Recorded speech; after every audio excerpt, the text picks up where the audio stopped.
Hi guys, it's Travana Parker here with 9 Plus Family Banking Chronicles and Concepts. As you know, I'm just a Christian mom of 9 Alive who is trying to understand, introduce, and implement family banking concepts with my family. So today I have something to talk to you guys about, and it's fitness. So let's get right into it. But before we do, if you would, please like, subscribe, and share the channel with anyone you think would benefit. So what about fitness? Well, when we did our first video, we're not too many videos in, but when we did our first video, I did tell you that I did not want to just focus on finances. I wanted to focus on what I thought would be a good banking system for my family. That includes our beliefs. So we had the 5 F's. The first one was faith, family, finances, fitness, and fun.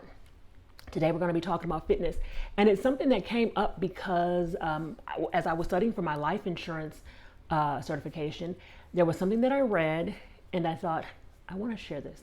I think this is very important. So, talking about fitness. And in order for me to do that, I want to introduce 3 resources. The first is life insurance. The second is the MIB, and we'll talk about that in just a moment. And then finally, the Bible. So you guys ready? Let's get into it. Okay, so life insurance. Of course, life insurance is what we call a transfer of risk.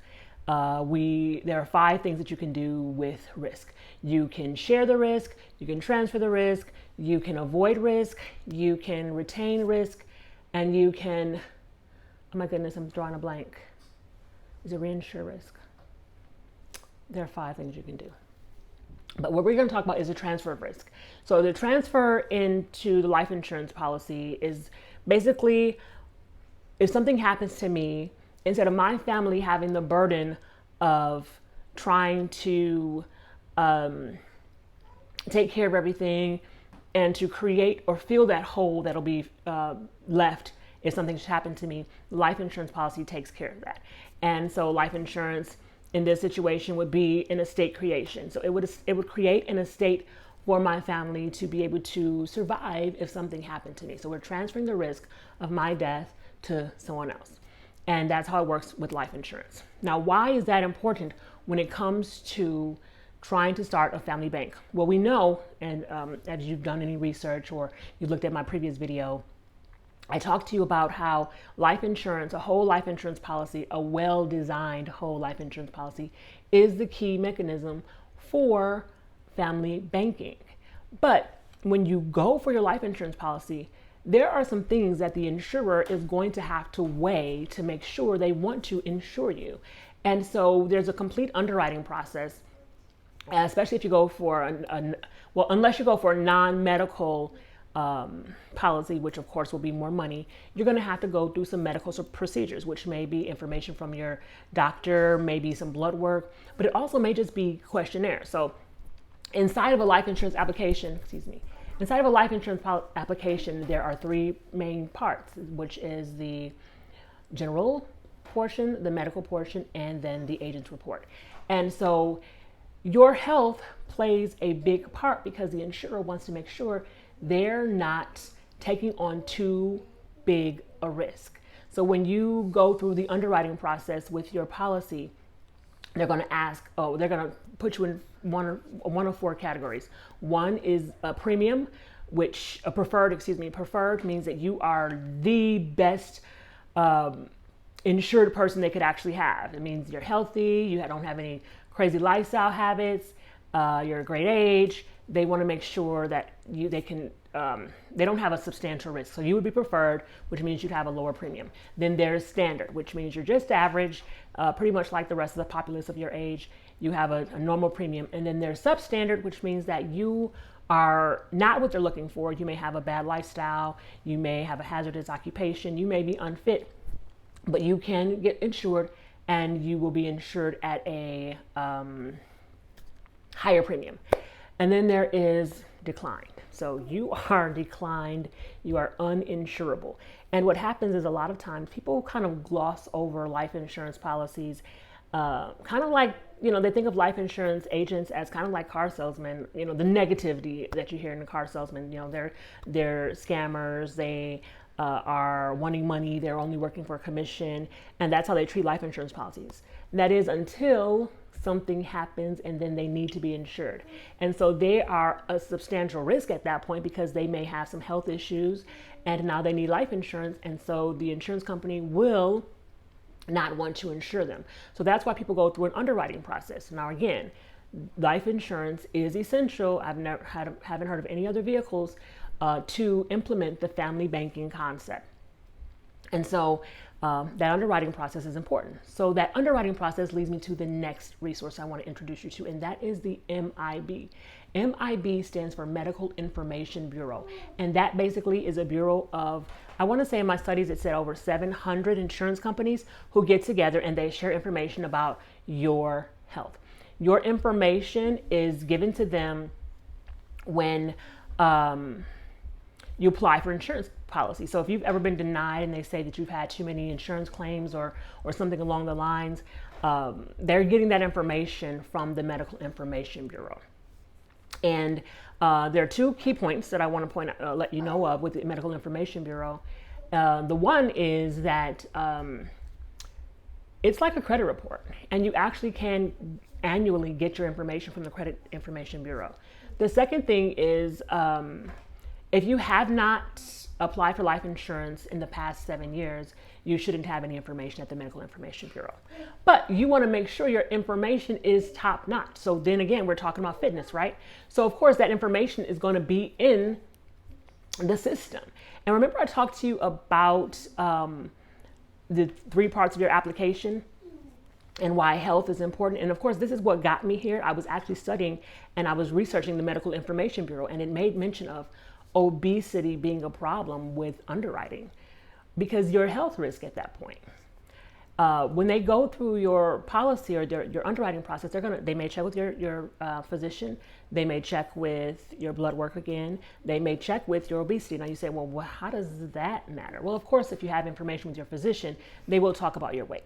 But also remember I said that there was the general information, the medical information, and the agent's report. Those are portions that will be shared with the insurer. So in the agent's report, the agent has an obligation to share what they know. So for example, if you write on your medical portion that you don't smoke, but the agent sees you light a cigarette up while they're there, or you're putting one out just before they come, that has to go into the agent's report. If you say you have a healthy weight right in the BMI range that you're supposed to have, but the agent sees that you are overweight and you're struggling, the agent has to let the insurer know that information. So all of this stuff is important.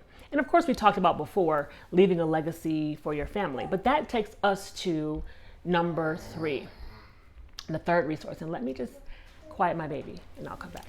Okay, I'm back. That third resource is the Bible.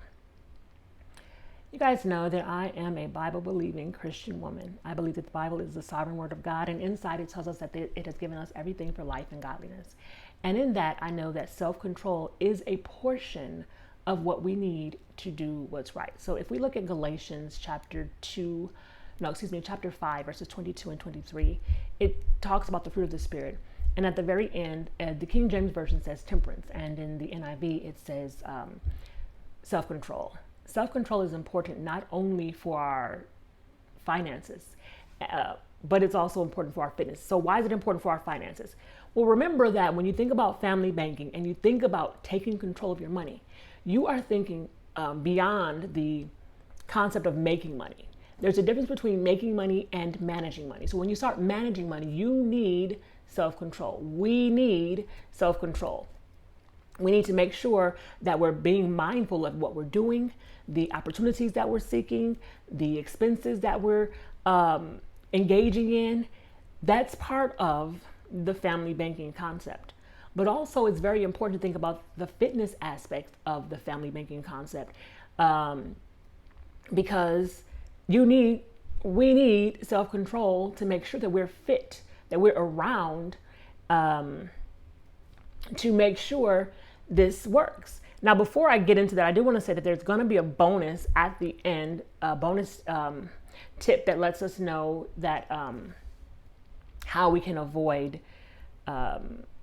the entanglement with underwriting and the MIB, even if we're not as fit as we need to be.